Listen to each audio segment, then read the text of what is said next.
दोस्तों मां मौजूद आहियां लाड़काणे जे लाहौरी माला में। ये पुल आहे जेकी नई ठही आहे हींअर लाहौरी माला में ही आहे। तमामु वॾी लंबी पुल आहे। ॿी बि शइ तव्हांखे ॾेखारींदो हलां।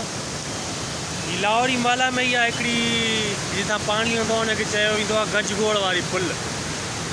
मां तव्हांखे पाणी ॾेखारियां त केॾो स्पीड सां निकिरे थो केॾो न पाणीअ जो आवाज़ आहे, शोर शराबे वारो। रुगो तव्हांखे पाणी जो आवाज़ ॿुधजण में ईंदो। वरी बि गौर करे ॿुधो।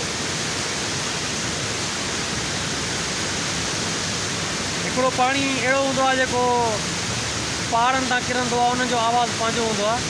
पर हेठि लेवल ते हेठि सतह ते जेको पाणी स्पीड में ईंदो आहे उहो बाक़ाइदे छोलियूं करे हीअं निकिरंदो आहे ऐं मथे हीअं उभो थींदो आहे ऐं लहरूं तव्हांखे नज़र ईंदियूं ऐं पाणी हीअं उथे थो वॾी स्पीड सां।